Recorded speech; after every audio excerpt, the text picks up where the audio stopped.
Atlanta, you got your apartments. You know, they don't say apartments. You got your apartments.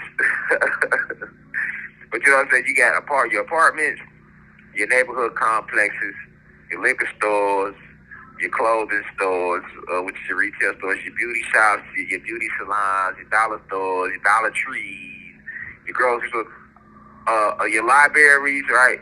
Your neighborhood schools, right? You have a neighborhood elementary school, you have a neighborhood high school, you even have a community college, right?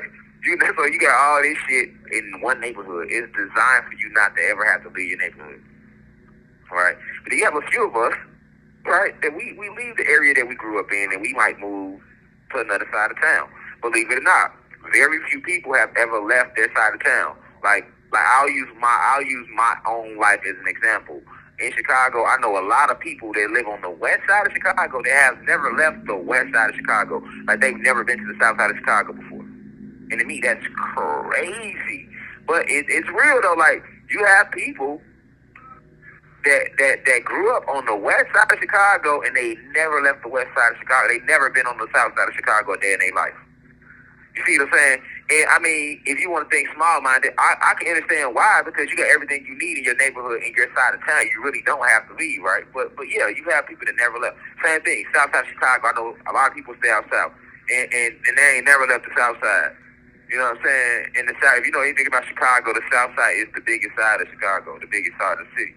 All right, so now I said it to say you got a lot of people that never left their neighborhood. You have even fewer people that never left their side of town or their side of the city. Then you have even fewer people that never left their city. I know people that moved out the city, but they still stay in the state, right? Like, okay, let's use Chicago again as an example. They might have moved out of Chicago, but they only moved down like, you know, Bolingbrook, Illinois, right? Or they moved to Rockford, Illinois, right? Like, you know, or something like that. But that's still Illinois, right? They moved, like, they haven't left the state, right? Right, but it's hard though. It's hard to have the courage to leave your neighborhood. It's even harder to have the courage to leave your side of town. It's even harder to have the courage to move out the city. Now let's go to the next level of it, the state. It's even harder, and there's even fewer people that moved out their state. Like I know people that they state but they're not gonna leave the region though, right? They're not gonna leave their region. What I mean by region, for those in the back of class, the smoothies and smoothies out there that may not know what I mean by that is you have a region. The region is you got West Coast is a region. You have 4 regions. West Coast of the country, down south part of the country, the East Coast part of the country, and the Midwest.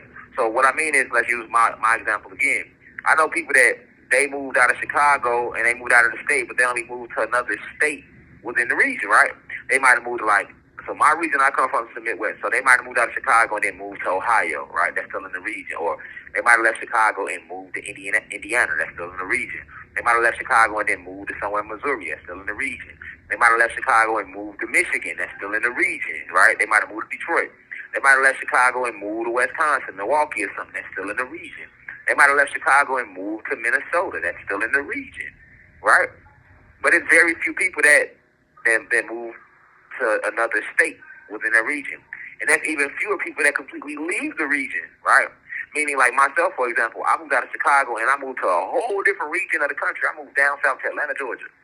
So it's very few people. And when I moved to Atlanta, Georgia, I didn't have no family in Atlanta, Georgia. I didn't know nobody in Atlanta, Georgia, really, at all like that. You know, like everybody in my city thought I was crazy. Like, you just going to up and leave your entire life in Chicago because you chasing a dream?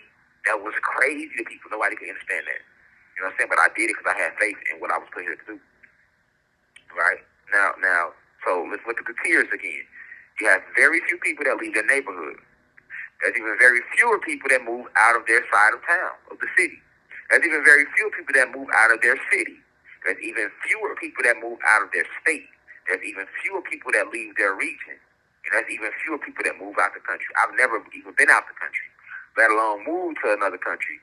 So yeah, you got people that have been out the country, but it's not a lot of people amongst us that travel internationally. A lot of black folks and Latino folks, people ain't never even left their neighborhood, let alone their side of town, let alone their city, let alone their state, let alone their region, let alone the country. See what I'm saying? So you might not even know what the LOUVRE Museum is, and I might not even be pronouncing it right, and I don't give a goddamn if I am, because this lecture is not about me pronouncing a man-made museum the correct way. You know what I'm saying? A museum that was placed upon our land, a museum that was built on black blood, which we're going to talk about that. My point I'm making is you might not even know about this museum because you ain't never been overseas. And even if you do know about the museum, yes, ain't never probably been because the chances of you going is very slim to none. You might not know nobody that went. You might not have an idea about going. You might not give a damn about going, right? I'm pretty sure people that saw this lecture thumbnail like, I'm not even clicking on that. Oh, I can't even pronounce that shit. I don't even know what you're talking. Now you talking about a museum. I don't even want to hear that. I'll wait till he drops something else. But like I always say, man, anything I speak on is divine. I only speak when the ancestors tell me to speak. And this particular museum that I'm speaking to you all about is located overseas. So I get it if you might not know about it, or you might have know of it, but have never been.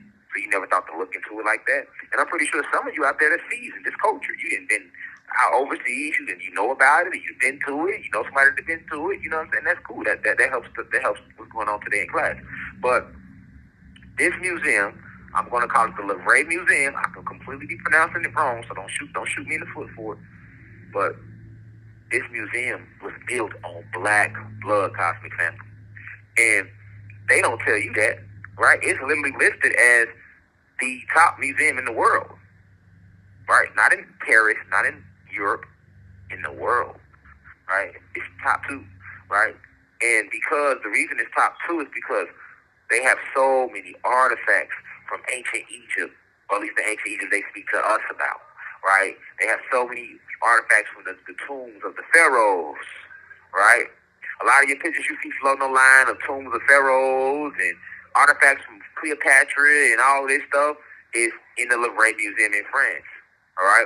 Also, they got a lot of artifacts from the Roman period and the Greek period, which is nothing, y'all. That's nothing because if you know the truth about our history, Greece came after the Atlantean period when they conquered us. You know, we taught a specific set of human beings certain secrets, and we were in the caves of Europe enlightening the human species, and it was certain human beings that grasped onto these concepts quicker than others. And I'll expound upon this in later live lectures. I don't want to give too much in this lecture because I want to save it for the live. But there were certain human beings, which I will not name, that were able to grasp the lessons that were being taught to them by the Moors when they were in the Caucasus Mountains. And these human beings, we took them to a higher form of learning, right? Which we put them in certain universities, right? And then when we put them in certain universities, they begin to learn more advanced levels of science and mathematics and in history of the planet and things like that. So, these individuals, after they conquered our people, after they used everything that we taught them against us, these individuals went on to form their first society, and that first society was Greece, ancient, where you get all your Greek mythology from. But like I've always taught you all, the entire Greek mythology is not mythological at all. It's not a myth. Greek mythology is something that must be studied. I would advise all of y'all to study Greek mythology because Greek mythology is literally the story of what our ancestors was doing when we were vibrating at our highest state. The Greeks were scribes, so they would sit there and they would scribe or write down everything that they saw going on. This is where you get all your Greek mythology from, right? But they don't want you to know this part of your history, so they title it under mythology and tell you that a myth is something that is not true. This is how they're able to hide the truth in plain sight, all right? But after the Greek society came, I don't want to go too deep into that. After the Greek society came, then you had the Roman Empire that came. And they want you to believe that the Roman Empire, they had like a certain period of time, and then boom, their era ended. But that's not true. A lot of people don't know that we are still under the Roman Empire right now. This is why Catholicism is the most dominant religion. This is why you have organized religion. You know, all of that came with the Roman Empire. This is why you have sports, right? Where you got football and basketball and these teams that compete for championships, and you got the Olympics. All of that came in during the Roman Empire, right? It was like a part of the Roman circus. This is why you have a zoo today, right? We never took animals and housed them in cages and stuff like that. I think a lot of us better realize how cruel, or as the humans would say, inhumane it is that take animals that are free animals and place them in a cage to be on display out of their natural habitat all day, right? It's not natural, right? It's so unnatural that a lot of times when they have dolphins and whales and animals that have grew up in captivity, they can't even release them back into nature because they wouldn't even know how to survive. And that's crazy. That's fucking crazy. Like, you got a lion cub that grew up in the zoo, right? And he's been in captivity his whole life. They can't even release this nigga out to the safari in Africa because he ain't gonna know what the fuck to do. He don't know how to hunt. He don't know how to survive. He don't know how to fight. Peace to the gods and goddesses of the planet God. Peace, meaning positive energy always creates elevation. Peace to all the high vibration human beings. Peace to the ancestors for working through me. If you wish to see this full video, please head over to our official online website, www.theuci.online, and click on the video tab. Also, you can click, the shortcut to this video is to click the link below. It will be in the pinned comment in the comment section below. You can click the link and it will take you directly to this video so that you can watch this full video. Please be sure to continue to spread the message via social media. Use the hashtags on TikTok, Rashad Jamal, and hashtag free Rashad Jamal. Be sure to continue. Thank you for everyone that's donating to the university and for those who are subscribing to the online website. And to purchase official crystals, please visit the website as well. I love you all. I'll be home soon. Now we rise. I leave as I come. Ashe.